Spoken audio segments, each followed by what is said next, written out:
एक कोयल ने बताया कि चाहे कितने भी सगे हों, लेकिन इन 3 लोगों के पास में अपनी पत्नी को कभी भी अकेला नहीं छोड़ना चाहिए, अन्यथा जीवन भर रोते रह जाओगे, पछताने के सिवाय आपके पास में कुछ नहीं रहेगा। जी हाँ दोस्तों, प्राचीन काल की बात है कि एक सेठ था किसी नगर में, और वो इतना धनवान सेठ था कि उसके घर में किसी भी प्रकार की कोई कमी नहीं थी। उसके घर में नौकर चाकर, धन संपत्ति बहुत कुछ थी, और वो सेठ और सेठानी बड़े प्यार से रहा करते थे। लेकिन उस सेठ को एक अजीब शौक था कि उसने अपने घर में एक कोयल को पाल रखा था। उसकी देखभाल करना उस सेठ का नित्य प्रति का काम था। और जब पति की गैर हाजिरी हुआ करती थी तो वो जो सेठानी थी, उनकी पत्नी, वो उस कोयल का बहुत ख्याल रखा करती थी। लेकिन धन के सिलसिले में, धन कमाने के चक्कर में सेठ को घर से बाहर भी जाना पड़ता था। कभी कभी तो 4, 6, 8, 10 दिन, एक मास पूरा बीत जाता था, पूरा महीना निकल जाता था, तब सेठ वापस आया करता था। तो दोस्तों, एक दिन की बात कि वो सेठ 1 महीने बाद अपने घर वापस लौट करके आया। जब उस कोयल को दाना डालने के लिए वो सेठ पास में गया तो उस कोयल ने कहा, है सेठ जी, आज मैं तुमसे एक बात कहना चाहती हूँ। बोले कहो।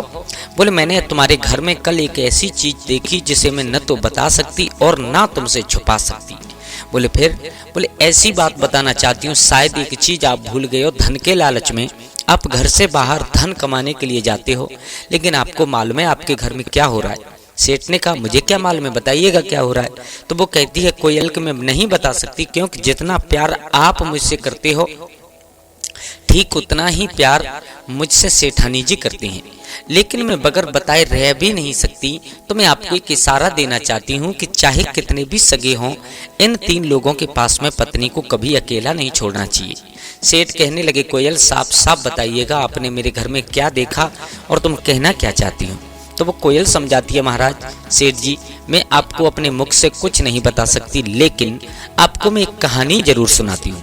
अगर आप उस कहानी को सुन करके समझ जाइएगा कि कौन से 3 लोग हुआ करते हैं जिनके पास में कभी भी अपनी पत्नी को अकेला नहीं छोड़ना चाहिए, अन्यथा जीवन भर रोना ही रह जाता है। तो दोस्तों, उस सेठ को अपने पास में बिठा लिया उस कोयल ने, और वो कोयल उस सेठ को कहानी सुनाना प्रारंभ करती है। दोस्तों, कहानी में खो जाएं आप लोग, उससे पहले आपसे निवेदन करूंगा कि अगर आप हमारे गजब ज्ञान यूट्यूब चैनल पर नए दर्शक मेहमान बंधु बनकर के आए तो प्लीज़ चैनल को सब्सक्राइब करें, वीडियो को लाइक करके कमेंट बॉक्स में हर हर महादेव जरूर लिखिएगा, और कहानी के बारे में अपनी राय जरूर बताइएगा, आपको कहानी कैसी लगी। तो चलो आपका समय ज़्यादा बर्बाद ना करते हुए गौर करते हैं। वो कोयल समझाती है, सेठ जी अब जरा ध्यान लगा करके सुनिएगा। प्राचीन काल की बात है, किसी नगर में एक सूरजमल नाम का राजा निवास करता था। बहुत अच्छा राजा था। उसके परिवार में, उसके राज्य में किसी चीज की कोई दिक्कत नहीं थी। लेकिन एक देखो, आप लोग जानते हो कि राजा महाराजाओं को शिकार खेलने का बहुत शौक हुआ करता है। तो एक दिन अपने घोड़े पर सवार होकर के और वो सूरजमल नाम का राजा अपने नगर से दूर जंगल में शिकार खेलने के लिए गया हुआ था। तो क्या देखा कि जंगल में एक महात्मा बैठ करके तपस्या कर रहा है, लेकिन वो रूप से, वेशभूषा से एक संत था, लेकिन कपटी इंसान बहुत बड़ा था। जब सूरजमल ने देखा तो झुक करके चरणों में प्रणाम किया, सिर धर आयस करें तुम्हारा परम धर्म यही नाथ हमारा, ये हमारा धर्म है, हम आपको अपना सर रख करके आपके चरणों में प्रणाम करते हैं। जब उस संत ने देखा कि एक राजा मुझे प्रणाम कर रहा है, वो कपटी संत, तो उसने अपने पास में बिठा लिया और कहा, कहो बच्चा कहाँ से आए हो? बताया, महाराज मैं फलाने नगर का और राजा हूँ, मेरा नाम सूरजमल है। आप महाराज कुछ मेरे बारे में बताइएगा। बोले पूछिएगा। बोले मेरी रानी गर्भ से है, उस रानी के उदर में गर्भ पल रहा है, बस आप मुझे ये बता दीजिएगा कि उसके गर्भ से पुत्र होगा या पुत्री होगी।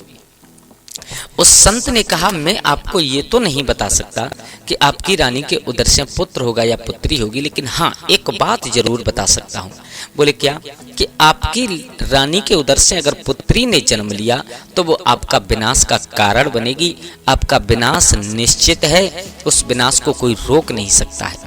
उस संत ने और उस राजा को यानी सूरजमल को इतना भड़का दिया कि वो राजा के संत के पास से लौट करके अपने घर आया। तो सीधे रानी के महल में गया और रानी ने अपने पिया को आता हुआ देखा तो बहुत सम्मान किया। वो कोयल समझाती है, हे सेठ जी सुनिएगा, बहुत सम्मान किया है उस रानी ने। तो राजा ने एक बात कही, रानी देखो मैं आपसे एक बात साफ साफ कहना चाहता हूँ। क्या? बोले तुम्हारे उदर में गर्भ पल रहा है। बोले हाँ, अगर आप इससे बेटी को, बच्चे को यानी लड़के को जन्म दे सको तो देना, अन्यथा इस गर्भ को खत्म कर दीजिएगा। रानी कहने लगी, महाराज पागल हो गए हो, आज कहाँ से आए हो आप, और किसने आपको भ्रम पैदा कर दिया है? बेटी बेटा सब एक ही हुआ करते हैं। वो लोग नीच होते हैं जो बेटों से ज्यादा प्यार करते हैं, बेटियों से प्यार कम करते हैं।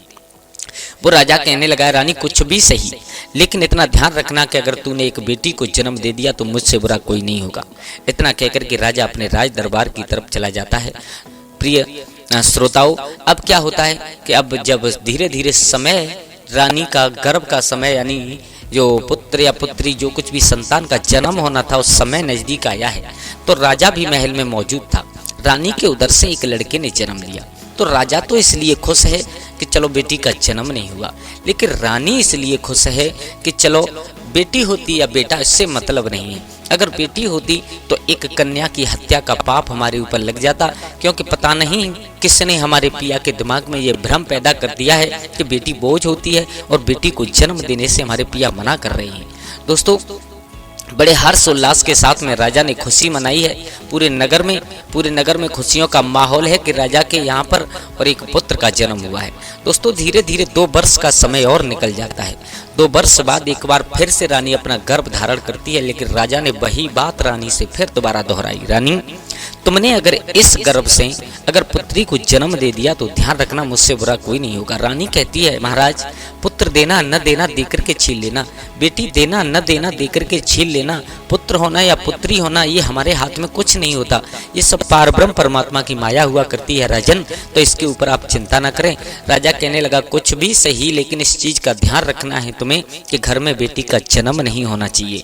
दोस्तों, वो रानी दिन और रात भगवान की प्रार्थना करती है, प्रभु ऐसा दिन मन दिखा देना कि जो हमारे पिया कह रहे हैं कि एक बेटी की हत्या का पाप हमें लग जाए। दोस्तों, लेकिन इधर तो रानी के प्रसव का समय नजदीक आता जा रहा है, लेकिन उसी समय राजा को किसी जरूरी काम से कहीं बाहर जाना था।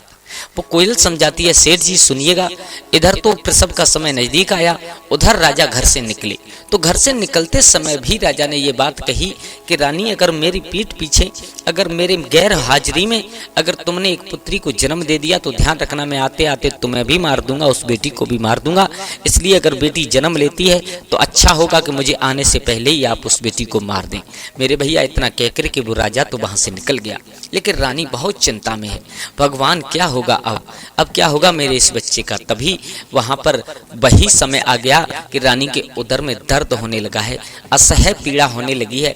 वहीं पर कुछ दाई लोग मौजूद थे, कुछ दासियां थी, कुछ दास थे, सब लोग मौजूद थे। तो अब जब समय प्रसव का आया तो रानी को एकांतवास में लेके जाया गया और वहां पर रानी ने एक बेटी को जन्म दिया है। दोस्तों, जो रानी की चिंता थी वो चिंता अब और ज्यादा हो गई है। कहने लगी, प्रभु ये तुमने क्या किया, मेरे मना करने के बावजूद भी तुमने ऐसा दिन दिखा दिया। हालांकि मुझे कोई दिक्कत नहीं है बेटी और बेटा से, लेकिन ये एक बेटी की हत्या का पाप मैं अपने सर नहीं लेना चाहती। अब मैं करूं तो करूं कहां, इस बिटिया को ले जाऊं तो ले जाऊं कहां। कोयल समझाने लगी है, हे सेठ जी, अब क्या होता है कि वहीं पर एक जो रानी की दाई थी यानी नौकरानी थी, वो बुजुर्ग थी, उसने कहा है, रानी मेरे दिमाग में एक आइडिया है। बोले कहो, मैं तुम्हारी बेटी को बचा सकती हूँ। बोले कैसे? कि इस बेटी को आप मुझे दे दीजिएगा और इस बेटी को छुपा करके इसका पालन मैं अपने घर पर कहूंगी। रानी ने कहा, अगर तुम्हें कोई पूछेगा ये किसकी बेटी का पालन कर रही हो तो क्या जवाब दोगी? वो दाई कहने लगी, है मैं कुछ भी कह दूंगी, मैं ये बात कह दूंगी कि ये मेरी भतीजी है, मेरे भाई की लड़की है, इसलिए मैं इसका पालन कर रही हूँ। और आप अभी इसी वक्त महल में यानी पूरे राज्य में ये खबर फैलवा दो कि रानी के उदर से बेटी का जन्म हुआ था और रानी ने उसे मार करके दफना दिया है, उसे गड़वा दिया गया है। मेरे भैया रानी को बहुत खुशी हुई। कहा है रानी ने, हे दासी, हे दाई, मैं तुम्हारा जीवन भर एहसान नहीं भूलूंगी और ये मुझे एहसास रहेगा कि मेरे पिया ने क्या किया था और मैंने अपनी बेटी को बचाने के लिए किसने मेरी मदद की थी, इस बात को मैं जिंदगी भर याद रखूंगी।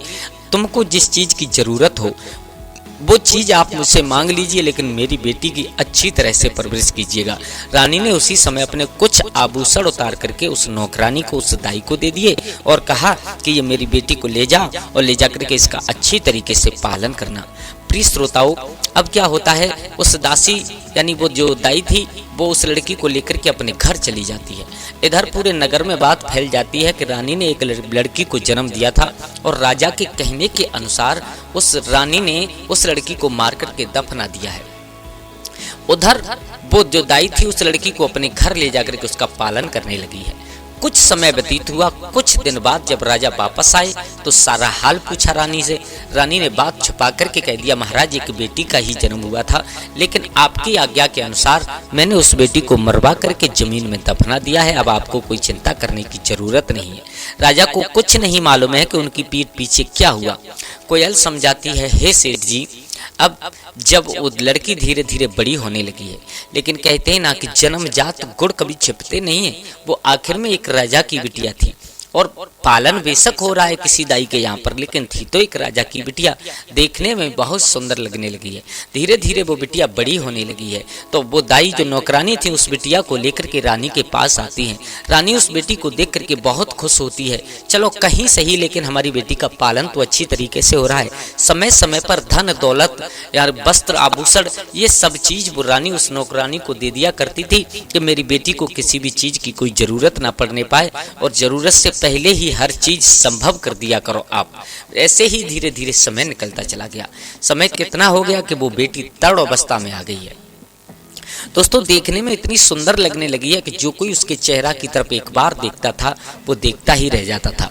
एक दिन की बात कि राजा अपनी सवारी लेकर के अपने नगर भ्रमण के लिए निकले हुए थे, यानी अपने नगर में ये देखने के लिए गए हुए थे वही महाराज सूरजमल कि मेरे नगर में कोई दुखी तो नहीं है, नगर में घूम रहे थे।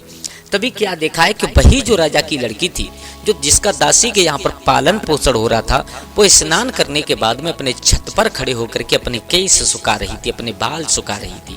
तो राजा की नजर उसके ऊपर पड़ जाती है। मैंने पहले ही बताया था आपको कि वो लड़की इतनी सुंदर थी कि उसकी चेहरा की तरफ एक बार जो कोई देखा करता था वो देखता ही रह जाता था। राजा सूरजमल की आंखें चढ़ी की चढ़ी रह गई। वाह, मेरे नगर में इतनी सुंदर लड़की, आखिर ये है कौन, कहाँ से आई है? ऐसा मालूम पड़ता है कि ये साक्षात इंद्र की अप्सरा स्वर्ग लोक से उतर करके इस मृत्यु लोक में पृथ्वी पर आई है। अपने मंत्री से कहा, मंत्री इस लड़की की जांच कीजिएगा, हमें बताइएगा ये लड़की आखिर है कौन और यहाँ पर क्यों रह रही है, इसके माँ बाप का क्या नाम है, क्या चक्कर है, ये लड़की है कौन? मेरे भैया जब उस मंत्री ने इतनी बात सुनी तो उस दाई से जाकर के पूछा है तो उस दासी ने यही बताया जो उसने अपने दिमाग में ठान रखा था कि ये मेरे भाई की बेटी है, ये मेरी भतीजी है, इसका पालन पोषण मैं अपने हाथों से कर रही हूँ। वो मंत्री इतना पूछ करके जब अपने राजा के पास में चला आया, राजा को आकर के सारा हाल बताया। महाराज एक वृद्ध बुढ़िया है, उस वृद्ध बुढ़िया की वो लड़की भतीजी है, उसका पालन उसी वृद्ध बुढ़िया ने किया है। अब राजा का सुख चैन नींद सब कुछ वो लड़की छीन ले गई। जी हाँ दोस्तों, राजा को रात्रि के समय नींद तक नहीं आई है। राजा के सामने सोते हुए भी उस लड़की का चेहरा आ जाता है। राजा उठ कर के बैठ जाता है, विचार करने लगा इतनी सुंदर लड़की मेरे महल मेरे और इस राज्य में रह रही है, मुझे आज तक पता ही नहीं चला। अब तो कोई ऐसा काम करूं जिससे कि इस लड़की का विवाह मेरे साथ हो जाए। कोयल समझाने लगी है, हे सेठ जी, अब जब राजा के दिमाग में उल्टी बात घूमने लगी है तो सुबह होते ही राजा ने मंत्रियों को अपने पास बुलाया और मंत्रियों को बुला करके कहा है कि आप कुछ सैनिकों को साथ में ले जाओ और उस दासी के घर यानी उस वृद्ध बुढ़िया के घर जाइएगा और उससे पूछिएगा, कहिएगा कि हमारे राजा साहब आपकी बेटी से विवाह करना चाहते हैं, जिसका पालन आप कर रही हो, आपकी भतीजी है जो भी है उससे। वो नौकर चाकर जितने भी थे, मंत्री लोग थे, सब उस वृद्ध बुढ़िया के आंगन में गए। वृद्ध बुढ़िया से कहा है कि हे दादी माँ, आपके घर में जिस बिटिया का पालन हो रहा है, जो आपकी भतीजी है या कोई भी है, हमारे राजा उससे विवाह करना चाहते हैं। एकदम से वृद्ध बुढ़िया के यानी उस दासी के पैरों तले जमीन खिसक गई। बोले भगवान, ये कैसा अनर्थ है? अगर मैं बताती हूँ कि ये उनकी ही बेटी है तो मेरी जान जाने वाली है, अगर मैं मना करती हूँ कि ये मैं विवाह नहीं कर सकती तो मेरी जान जाने वाली है। प्रभु, ये क्या फंदा डाल दिया तुमने मेरे साथ। उस वृद्ध बुढ़िया ने हाथ जोड़ करके कह दिया कि देखिएगा, मैं अपनी बेटी का विवाह उनके साथ नहीं कर सकते क्योंकि वो एक राजा हैं और राजा के लायक मेरी बेटी में योग्यता नहीं है।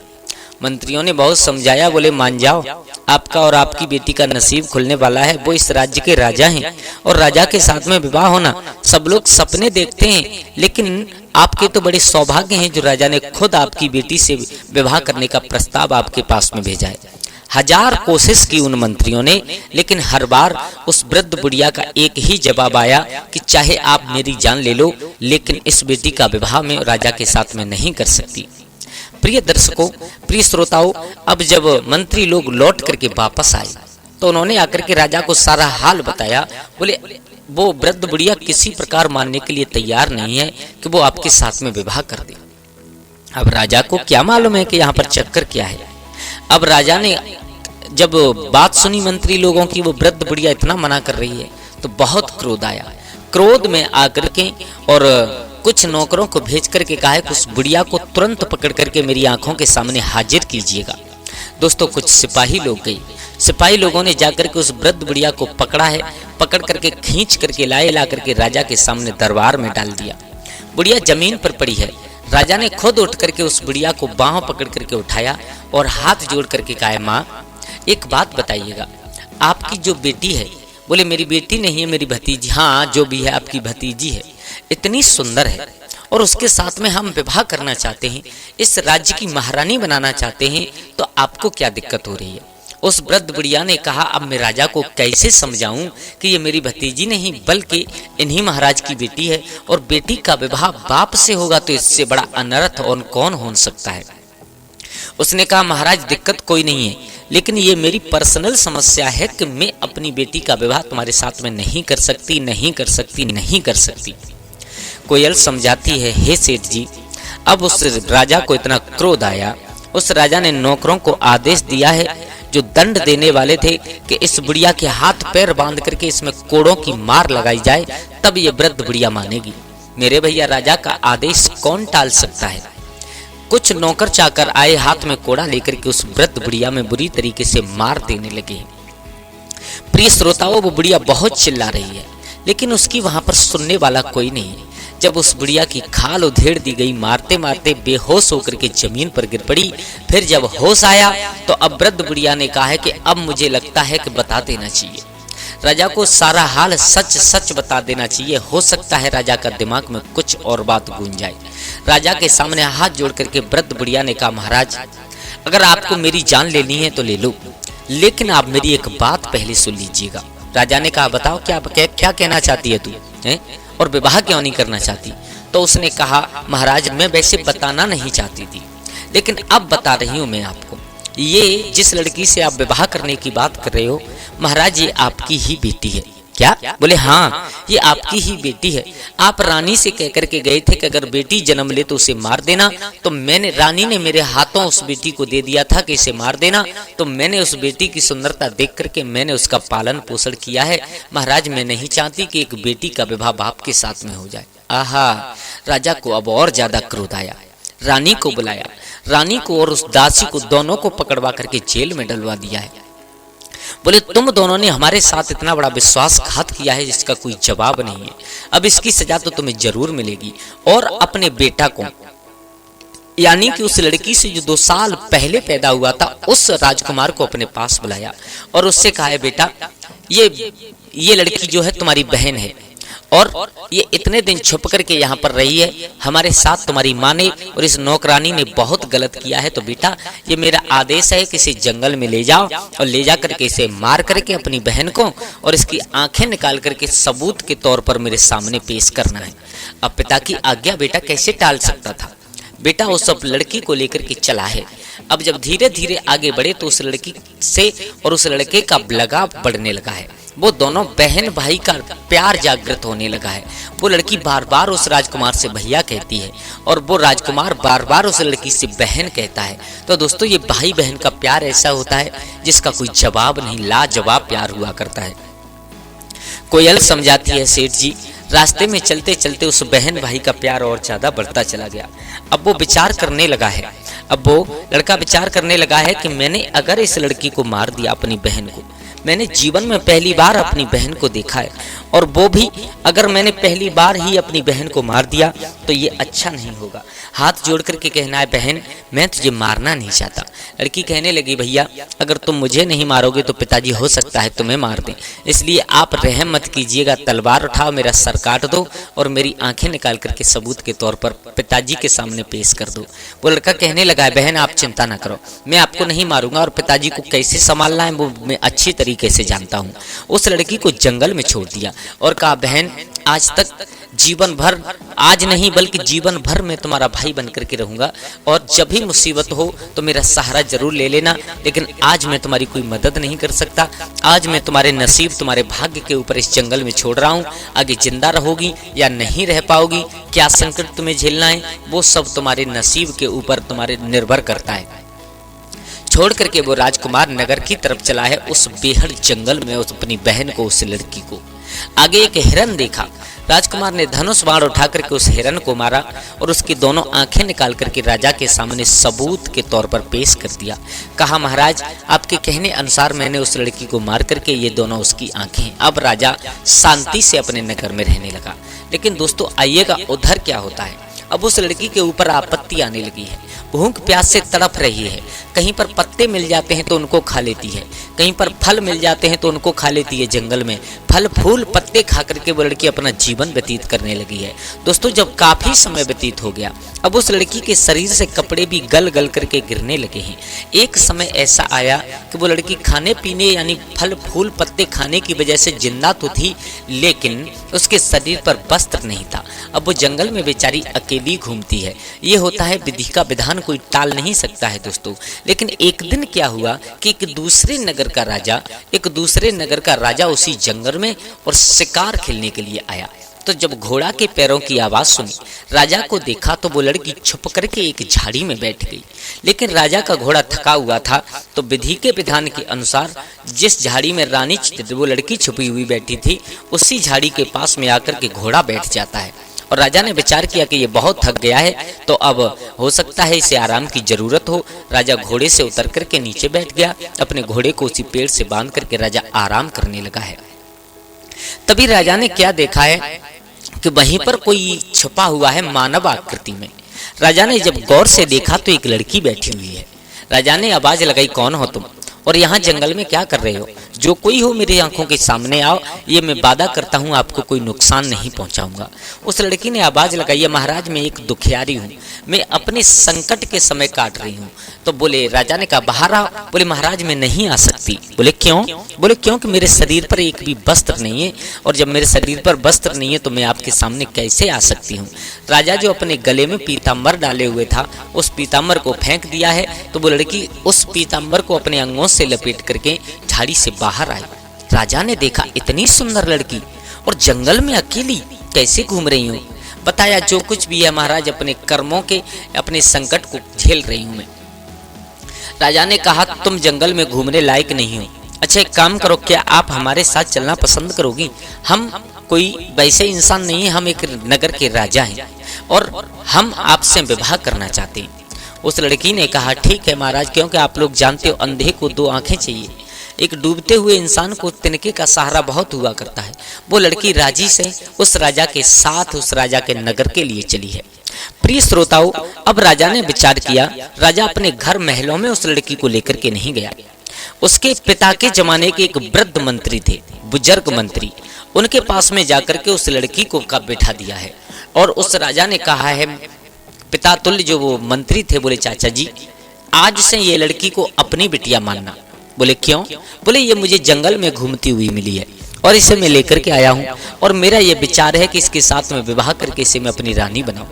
उस मंत्री ने कहा, तो महाराज मेरे पास क्यों छोड़ रहे हो? बोले आपके पास छोड़ने का केवल एक कारण है, वो कारण ये है कि अगर मैं सीधे सीधे इसे अपने घर ले गया तो ये समाज, ये संसार ये कहेगा कि राजा किसी की लड़की को चुरा करके लाया है और अपनी पत्नी बना करके रख रहा है।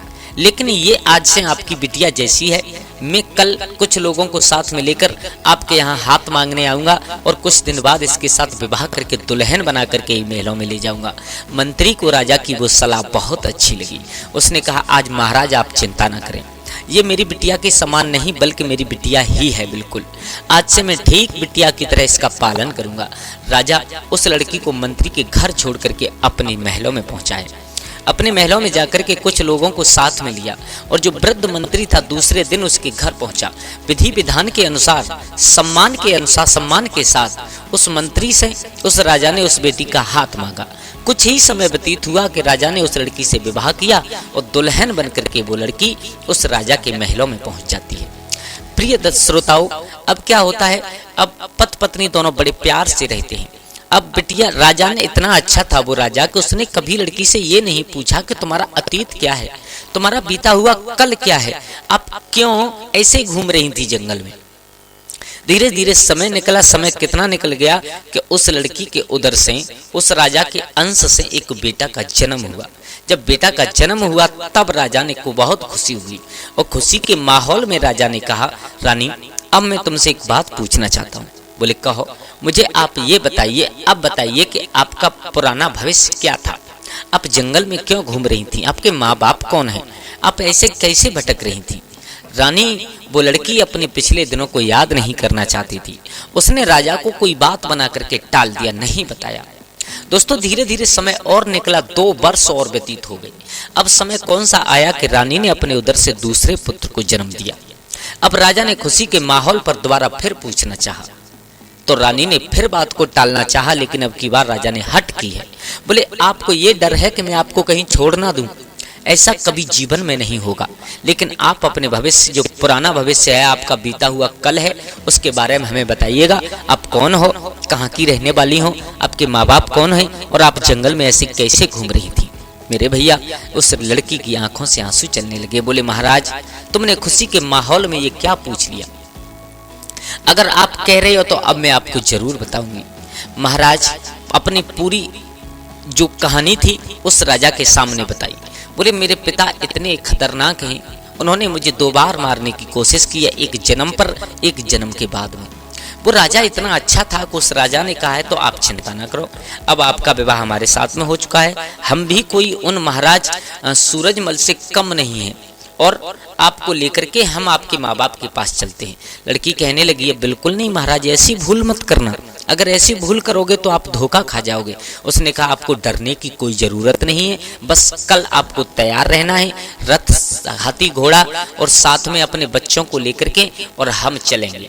मेरे भैया, अब रानी को उस राजा के अपने पति की बात माननी पड़ी। अब जैसे ही दूसरा दिन हुआ, पूरा परिवार सज धज करके तैयार हुआ है, रथ सजे हैं, पालकी तैयार हुई हैं और वहीं सेनापति और मंत्री कुछ सेना को लेकर के साथ चलने के लिए तैयार हुए। लेकिन तभी अचानक दूसरे देश से, यानी कि जो दूसरा राजा था पड़ोसी, उसके यहाँ से एक पत्र आया। तो उस राजा के लिए लिखा था कि आपको इसी वक्त हमारे राज्य में आना है, बहुत जरूरी कुछ काम है। अब राजा ने विचार किया, मैं अपनी पत्नी को उसके माँ बाप से मिलाने ले जा रहा हूँ, लेकिन ये रास्ते में कौन सा चक्कर पड़ गया। उसने कहा मंत्रियों से, देखो आप अपनी महारानी को लेकर के चलिएगा, वहां तक पहुंचने में, यानी इस लड़की के माँ बाप जहां पर रहते हैं हमारी रानी के, वहां तक पहुंचने में 2-3 दिन लगते हैं और मुझे ये जरूरी काम आ गया है, तो मैं इस जरूरी काम को निपटा करके आपसे पहले ही वहां पर पहुंचूंगा। बोले ठीक है। मेरे भैया, राजा अपनी पत्नी को मंत्री और सिपाहियों के साथ में, सेनापति के साथ में छोड़ करके अपने काम से निकल गया और उस रानी का डोला उठवा करके उसमें दोनों बच्चे बैठे हैं, मंत्री लोग और सिपाही लोग, सेनापति, सब लोग चले हैं महाराज सूरजमल की राजधानी की तरफ। प्रिय श्रोताओं, उधर वो कोयल समझाती है, हे सेठ जी, अब रास्ते में चलते चलते थक चुके हैं, संध्या का समय भी हो गया। तो वहीं पर जंगल में एक पेड़ के नीचे सब लोगों ने तंबू लगाए अपने अपने, क्योंकि जो सूरजमल महाराज की राजधानी थी, नगर था, वो बहुत दूर था, वहां तक पहुंचने में 2-3 दिन लगने वाले थे। तो सब लोगों ने खाना बनाया, खाना बनाने के बाद में महारानी को, बच्चों को खिलाया, उसके बाद सब लोग खाना पीना बना करके निवृत्त हुए। उसके बाद में जो मंत्री था, उस मंत्री ने जहां पर रानी का तंबू लगा हुआ था, ठीक रानी के तंबू की बगल में अपना तंबू लगाया। वो रानी कहने लगी, मंत्री क्या कर रहे हो तुम, तुम्हें मालूम है मैं कौन हूँ। बोले एक महारानी हो आप हमारी। बोले तो फिर आप हमारे से दूर तंबू लगाइए ना अपना। वो मंत्री हाथ जोड़ करके कहने लगा, महारानी मुझे चिंता इस बात की नहीं है, चिंता केवल इस बात की है कि महाराज ने आपकी और आपके बच्चों की और सुरक्षा की जिम्मेदारी हमारे ऊपर दी है, तो हम नहीं चाहते कि अगर आपको कुछ हो गया तो हम महाराज को क्या जवाब देंगे। प्रिय श्रोताओं, रानी नहीं समझ पाई कि इसकी मंशा क्या है, लेकिन रानी भी अपने तंबू में सो जाती है, वो मंत्री लोग भी सो जाते हैं, जितने सिपाही थे सब सो जाते हैं। अब रात्रि के समय उस मंत्री के दिमाग पर वासना का भूत सवार हुआ। जी हाँ दोस्तों, आधी रात जैसे ही हुई, आधी रात्रि के समय वो मंत्री उठकर के रानी के और तंबू में अंदर प्रवेश कर गया। रानी जाग रही थी। रानी ने देखा मंत्री की इतनी हिम्मत जो मेरे तंबू में घुस के आ रहा है। एकदम चिल्ला करके डांट करके बोली, मंत्री क्या पागल हो गए हो हैं? क्या नींद में चलने की आदत है तुमको? क्या कर रहे हो ये तुम? कहाँ जा रहे हो? तुम्हें मालूम है मैं तुम्हारी महारानी हूँ, और रात्रि के समय, आधी रात्रि के समय महारानी के कक्ष में प्रवेश करना ये कहाँ का नियम है तुम्हारा? कितनी गलत बात है। लेकिन वो मंत्री आगे बढ़ता ही जा रहा था। रानी समझ गई कि इसकी मनसा क्या है, इसके दिमाग में क्या चल रहा है, इसके सर पर वासना का भूत सवार है। तो उसने पहले तो डांटने की, जबरदस्ती रोकने की कोशिश की, लेकिन वो मंत्री नहीं माना। तो उसने अपने बड़े बेटे को सामने खड़ा कर दिया और कहा कि तुम्हें इस मेरे बेटे की सौगंध है, आप मेरे से दूर रहिएगा। लेकिन मंत्री नहीं रुकने वाला था। उस मंत्री ने तलवार निकाली और रानी का जो बड़ा पुत्र था, उस बड़े पुत्र को का सर धड़ से अलग कर दिया, काट दिया उसका सर। प्रिय श्रोताओं, अब रानी समझ गई कि मेरे धर्म की रक्षा कोई नहीं करेगा। यहाँ पर अपने छोटे बेटे को वहीं पर सोता हुआ छोड़ा और उस मंत्री से कहा है कि आप केवल थोड़ी देर रुकिए, मैं अभी आती हूँ, और आने के बाद में जो आपकी मर्जी हो वो मेरे साथ कर लेना। इतना कहकर के वो निकल करके तंबू से जंगल में भाग गई है। जंगल में जाकर के पूरी रात्रि व्यतीत की। जैसे ही सुबह हुआ, रानी दोबारा आकर के अपने कक्ष में लेट गई। सुबह होने से पहले ही कक्ष में आकर के लेट गई है। इस प्रकार रानी ने अपने धर्म को बचाया। अब किसी से कुछ नहीं कहा रानी ने, क्योंकि वहां पर कोई सुनने वाला नहीं था। लगता है सब लोग एक ही मनसा के, उसके पिया भी अभी आए नहीं। अब दूसरी रात्रि हुई तो ठीक जो मंत्री ने किया था वही दूसरी रात्रि को जो सेनापति था उस सेनापति ने किया। रानी ने उस सेनापति को भी रोकने की कोशिश की, लेकिन उसके सर पर भी हवस का भूत सवार था, तो उसने भी रानी की कोई बात नहीं मानी। अब की बार रानी ने अपना छोटा बेटा सामने करके कसम खाई है कि आपको मेरे छोटे बेटे की सौगंध है, आप मान जाइएगा। लेकिन उस सेनापति ने भी वही किया, जो सेनापति ने भी उस छोटे बच्चे का सर काट दिया। अब रानी उस तंबू से निकल करके जंगल में भाग गई। भागती हुई जा रही है, रोती हुई जा रही है, भगवान क्या मेरी जिंदगी में ही सबसे ज्यादा कष्ट लिखे पड़े हैं, कहाँ जाऊं, क्या करूं, कुछ समझ में नहीं आ रहा है। तभी क्या देखा है रानी ने कि आगे एक नदी बह रही है। अब रानी ने विचार किया, जब मेरे बच्चे ही नहीं रहे तो अब मेरा जीने का क्या फायदा, किस मकसद से जीऊंगी मैं। मेरे पिया भी पता नहीं आए ना आए, और अगर मैं अब लौट करके जाती हूँ तो दोबारा मैंने अपने पतिव्रत धर्म को बचा लिया, लेकिन हो सकता है इस बार मैं अपने पतिव्रत धर्म को बचाने में कामयाब न हो सकूं। तो रानी ने विचार किया, ऐसी जिंदगी से तो मर जाएं वो ज्यादा अच्छा है।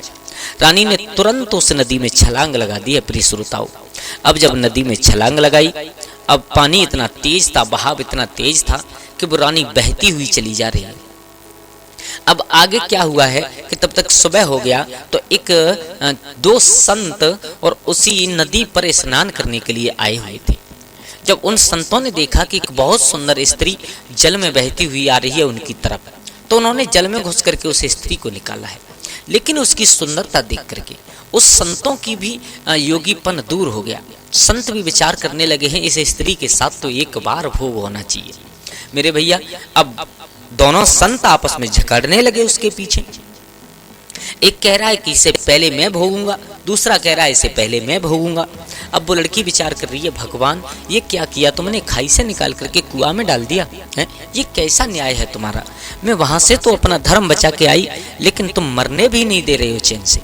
तभी वो संत कहने लगे, भाइयों देखो आपस में हम दोनों लड़ेंगे तो कुछ नहीं होगा, चलो इनको गुरु के पास लेकर के चलते हैं, अगर गुरुजी कह देंगे उसी की ये स्त्री हो जाएगी। बोले ठीक है। अब लड़की को थोड़ी सी तसल्ली हुई।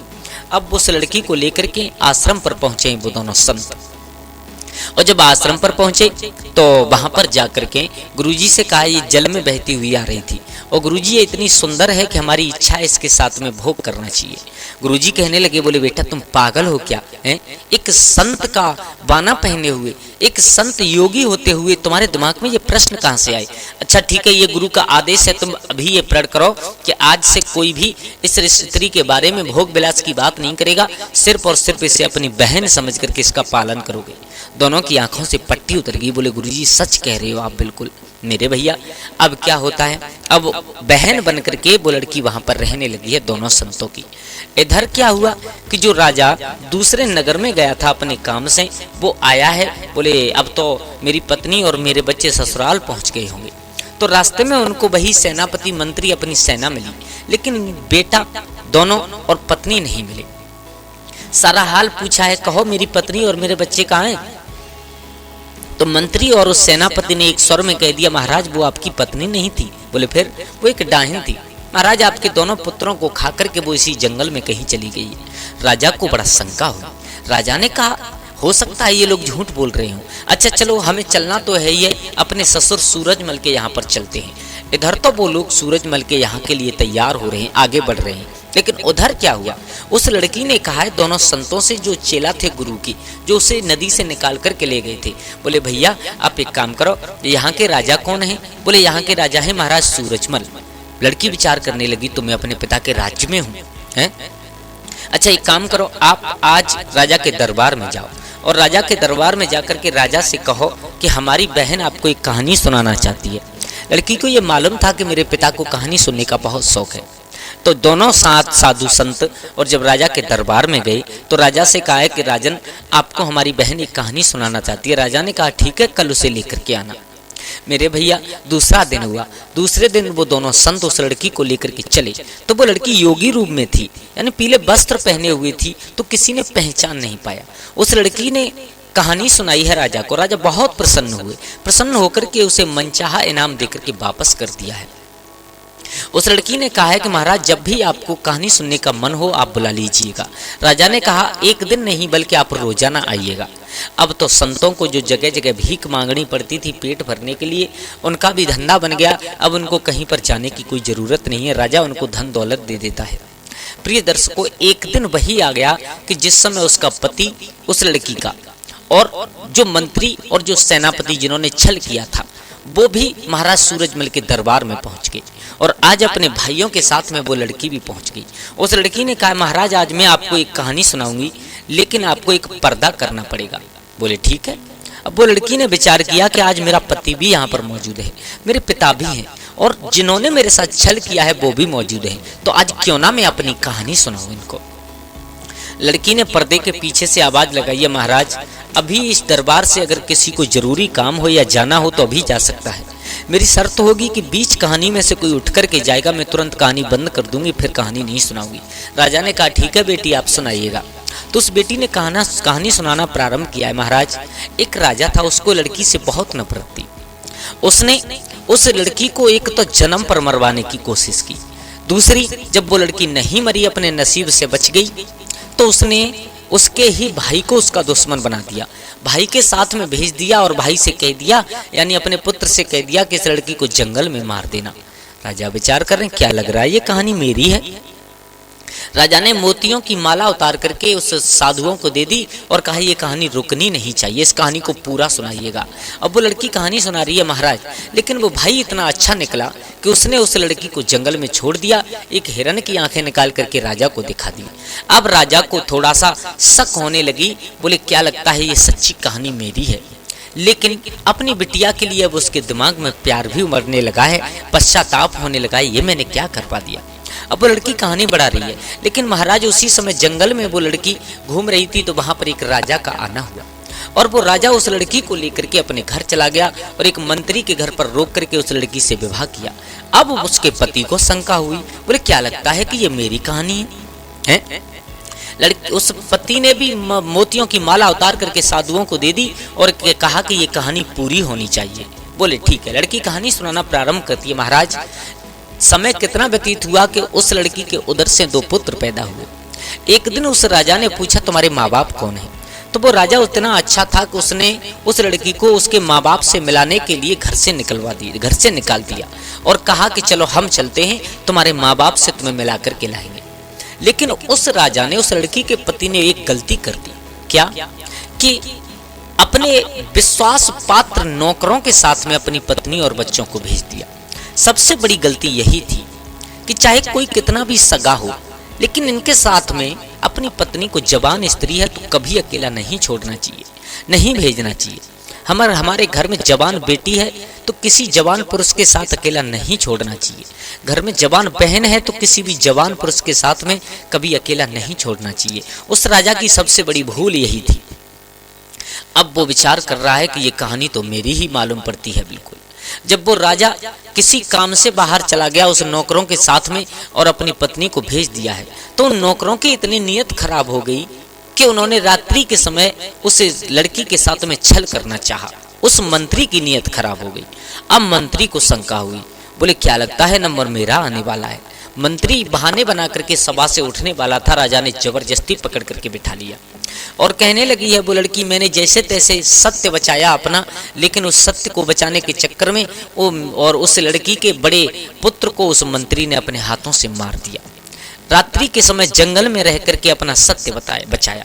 लेकिन दूसरे दिन दूसरे नौकर की, यानी जो सेनापति था, उसकी नीयत खराब हो गई और उसने भी वही दोहराया जो मंत्री ने दोहराया था कि उसके छोटे बेटे को मार दिया और अपना सत्य बचाने के बाद वो लड़की नदी में जाकर के गिर गई। नदी में जाकर के गिर गई तो एक संत ने उसका पालन पोषण किया। संत ऐसे अच्छे संत निकले हैं कि उन्होंने अपनी बहन बना करके पालन किया और वही दोनों संत आज अपनी बहन को इस राजसभा में लेकर के आए हैं। मेरे भैया, राजा एकदम गद्दी से कूद पड़ा। गद्दी से कूद करके पर्दा हटाया तो उसने पहचान लिया कि ये मेरी पत्नी है। तो और महाराज सूरजमल भी गद्दी से कूद पड़े। बोली बेटी तुम? बोले हाँ। अब राजा को शंका हुई, राजा को चिंता हुई, तो उस सेनापति और मंत्री जो धोखेबाज थे दोनों को पकड़वा लिया। पकड़वा करके दोनों को उस राजा ने बीच चौराहे पर खड़े करके गोली मरवा दी। उसके बाद में कहा, बेटी आज तक मुझसे जितनी भूल हुई उसे क्षमा करना, लेकिन आज के बाद तुम दोनों पति पत्नी बड़े ही प्यार से रहोगे। और राजा ने उसी समय अपनी बेटी को और अपने दामाद को बहुत कुछ धन दौलत देकर के घर से विदा कर दिया। तो दोस्तों ये बात सच है, हमेशा ऐसे 3 लोगों के साथ में कभी भी अपनी पत्नी को अकेला नहीं छोड़ना चाहिए, और वो भी उस अवस्था में जिस अवस्था में अगर पत्नी जवान हो तो कभी भी नहीं छोड़ना चाहिए। तो दोस्तों आशा करता हूँ आप लोगों को हमारी ये कहानी अच्छी लगी होगी। अगर अच्छी लगी हो तो प्लीज़ कमेंट बॉक्स में हर हर महादेव जरूर लिखें। अपने परिवार के साथ में, दोस्तों के साथ में इस वीडियो को शेयर करें और एक प्यारा सा लाइक वीडियो को जरूर कर दें। धन्यवाद।